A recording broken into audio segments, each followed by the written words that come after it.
Sa tagal kong tumitingin sa kalangitan, ngayon lang lumabas ang mga bituin.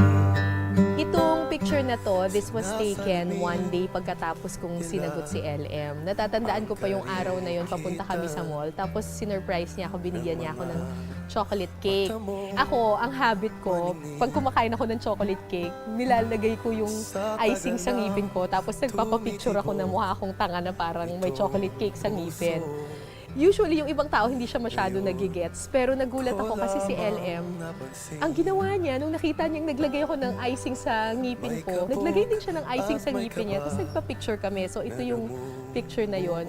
Actually, nung araw na yun pa lang, nung ginawa niya yon, na-realize ko na kaagad at naisip ko na kaagad na this is someone, this is a person na pwede kong makasama buong buhay.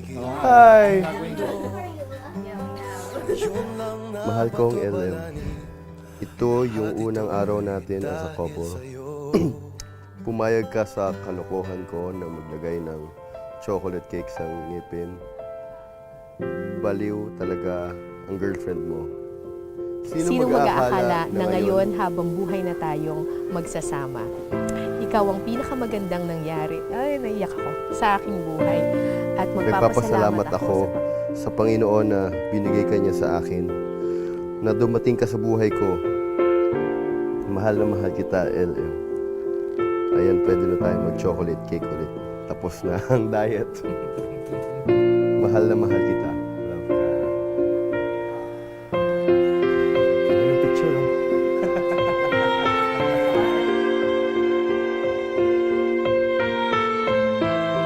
Ice cream. Icing.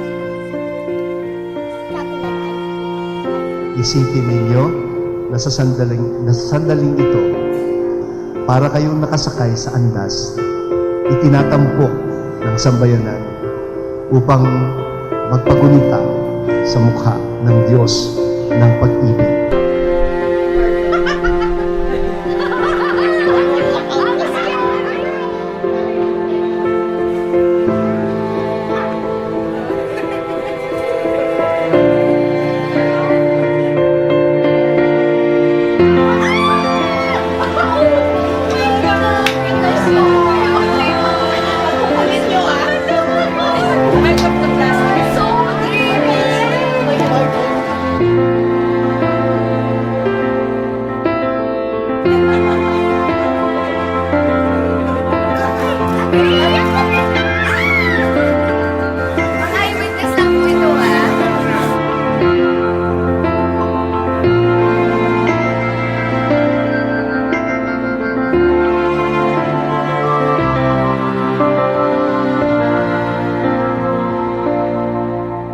Mahal ko, sana ay magustuhan mo itong regalo ko sa iyo. Sana ay hindi rin siya napanis. Pagkain ata to. Sana ay hindi rin siya napanis dahil matagal ka nang nagda-diet at mamaya o ngayon ay hindi mo na kailangan mag-diet. Ito ay ang paborito mong ginataang halo-halo. Ay, kainin natin mamaya. Ay, kasama siya? Ay, share sa kanya. Ay, bakit hindi kakasama sila? Napakaswerte ko at natagpuan kita, naging girlfriend at ngayon ay magiging asawa. I love you, LM. L.M.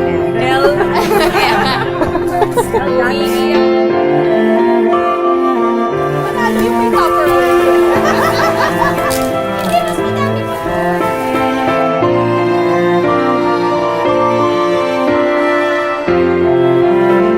Tatandaan niyong lagi ang talinghagang ito ni Jesucristo.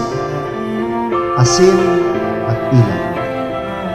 Ito ang buod ng misyon na inyong sisimulan sa araw na ito.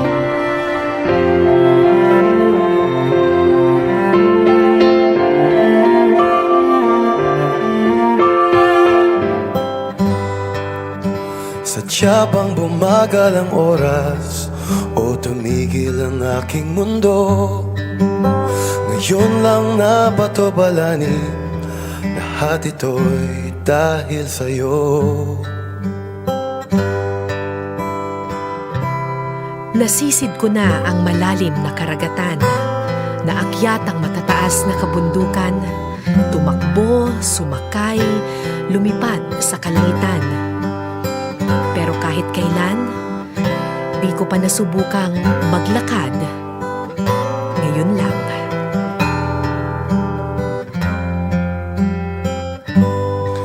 Ngayon lang naramdaman ito, sa'yo lang walang iba.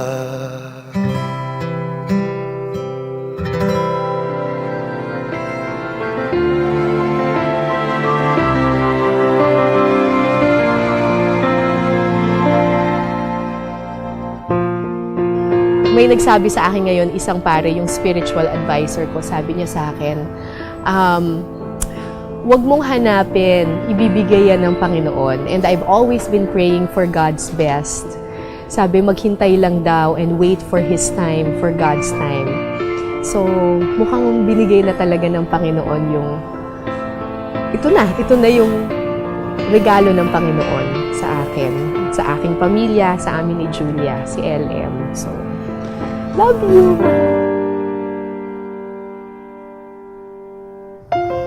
Sarah, kailanman ay hindi kita pagtataksilan at pababayaan.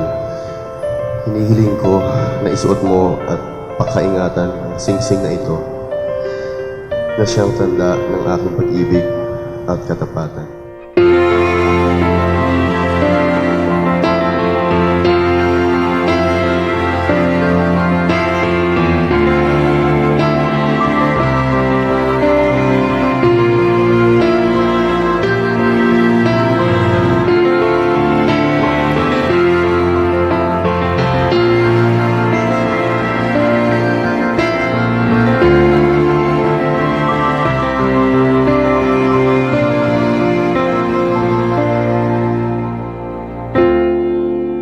LM, maaari mo nang halikan ang iyong kabiyak.